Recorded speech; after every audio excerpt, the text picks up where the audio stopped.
上期视频我们开箱华硕 Zen GX10，介绍它的基本参数。这台机器据说支持200B 模型的推理和70B 模型训练，那到底实际如何呢？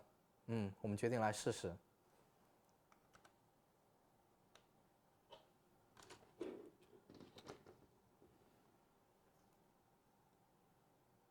接上电源，启动。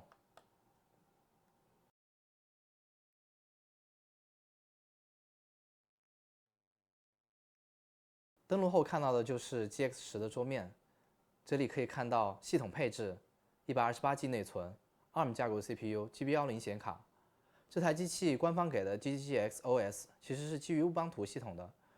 桌面上你可以看到一个自带的文件，上面有很多 AI 开发的软件，适合在这台 GX10上运行，比如 VS Code、Ollama、Config UI、Llama Factory。我们可以看到它不但提供了这些软件的部署流程，而且还给出了部署所需要的时间。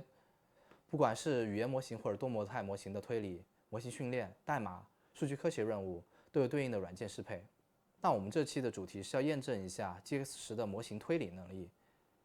一台机器可能很难看出效果，所以我又从我们 AI 实验室找了一台专业的工作站来跟它对比。这台工作站搭配了32G 显存的 NVIDIA 5000 ADA 显卡，配备了128G 的内存，市场售价大概在10万左右。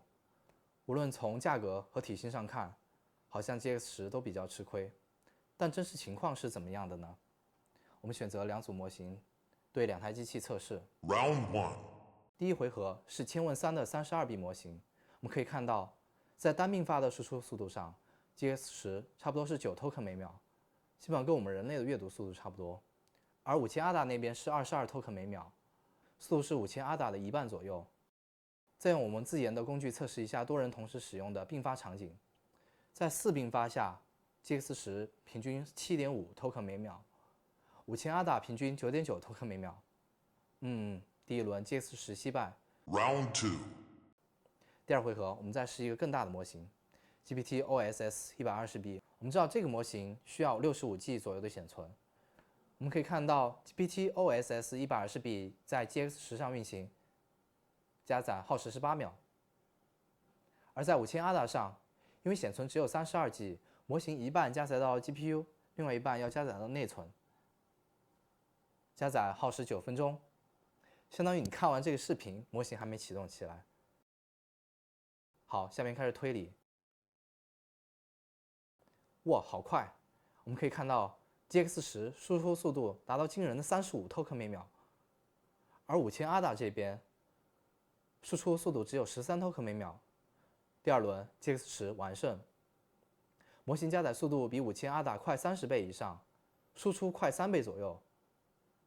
从上面对比可以看到 ，GX10不仅可以运行100B 以上的模型，速度还很快，性能可以媲美甚至超越搭载高端显卡的大型工作站。当然，这里也有一个疑问：一般来说，同一台机器模型越大，输出越慢。但是在刚才 GX10上出现了一个反常的现象，就是 120B 的 GPT OSS 比 32B 的千问3快4倍。